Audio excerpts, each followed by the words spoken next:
Let's talk about corporate level strategies. Up until now, we've been talking about business level strategies, Porter's 5 generic strategies. Now let's talk about corporate level. What kind of things can we do at the corporate level? The ones that we're going to talk about are outsourcing, integration, diversification and divestiture, and alliances, partnerships, mergers, and acquisitions. First, let's talk about outsourcing. Everybody knows what outsourcing is. It's basically contracting a business function to somebody else.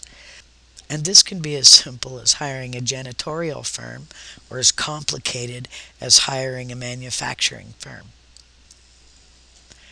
Insourcing is when you bring a business function back into the firm.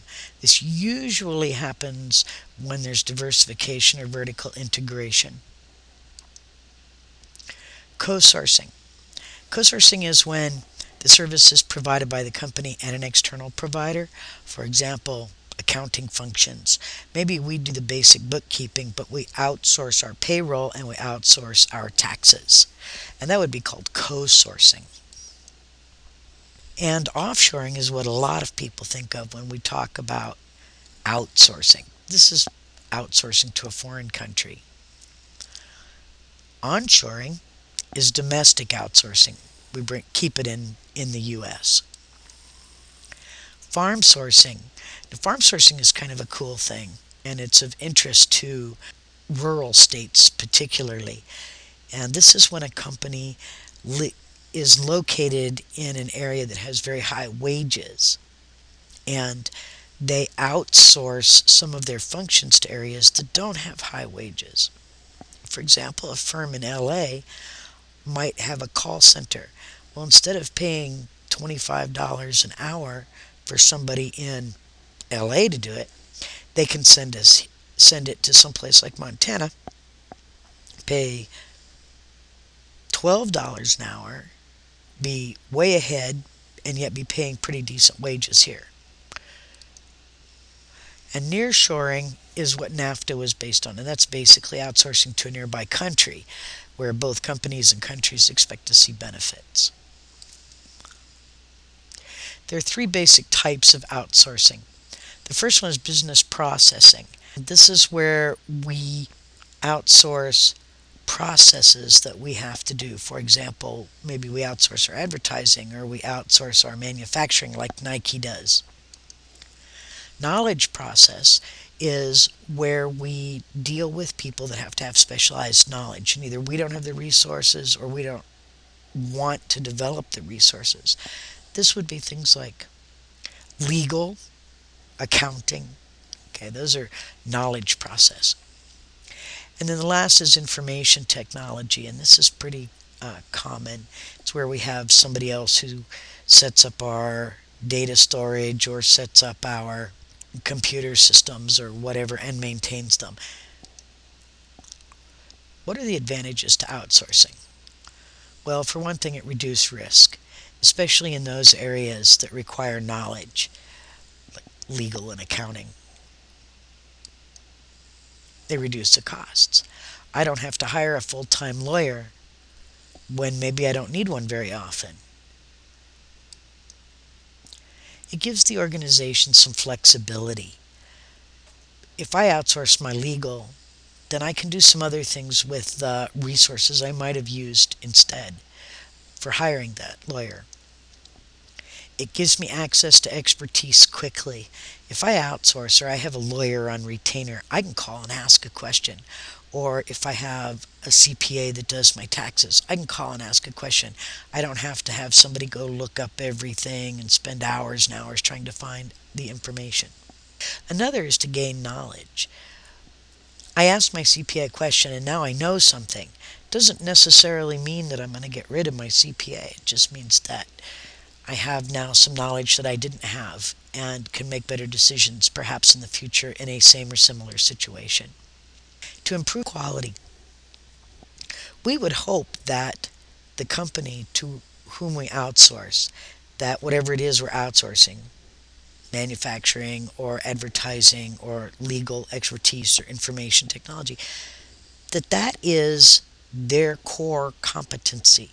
And since it's their core competency, they should be able to do it better than we can do it, so that we can concentrate on our core competencies. There are some major disadvantages to outsourcing. The first is loss of control. We don't have control over our legal information or our accounting information, and we probably don't have control over what our contractor does. Child labor, for one thing, is a big issue. When we outsource manufacturing to a country that allows child labor, it might not be within our control to be able to stop that without just stopping the whole relationship. We may not know what we're doing, and we might outsource the wrong things. We might have quality issues. Maybe the quality is not as high if somebody else does it. You've all heard the old adage, if you want it done right, do it yourself. Sometimes there's issues with security of sensitive information or processes, things that are important to us on which we hold patents, or payroll information and employee information. Those kinds of things have to be very secure, and it could be a problem. There could be culture clashes between the two organizations. We just don't do things the same way. And we can help that by hiring people. This is pretty self-explanatory. Never, never, never outsource a core competency. I mean, otherwise, what's the point of doing it if somebody else is going to do your core competency? Okay, the next section we're going to talk about is integration. Vertical integration is when we acquire somebody that is in front of us or behind us on the supply chain. You can see we're purple here, that's us, we're manufacturing. Forward integration is where we would buy our buyer, and backward integration is where we would buy our supplier. And doing this reduces the power of the buyer and the power of the supplier. Forward integration gives us better access to our buyers. We don't have as many steps in the supply chain, so obviously we're going to be closer. It helps lower distribution costs, which could result in a lower selling price to the end user. There are higher profits. Gives us a lot more control over our distribution, our displays, our quality, our locations, how often we distribute, just all kinds of things that have to deal with distribution. Backward integration has some advantages too. One is quality control. If we buy our supplier of windshields, then we know what kind of quality we're getting. It also can help with supply control. If we're having problems getting as much as we need when we need it, we can deal with supply control by backward integration. And one of the big kind of cool things is it can keep our supplier from working with our competition if we own the supplier, and that might cause some problems for our competition. We can get some differentiation capabilities sometimes. Maybe if we buy our windshield maker, we can do something exciting with our windshields that other people aren't doing. Maybe we use bulletproof glass or something.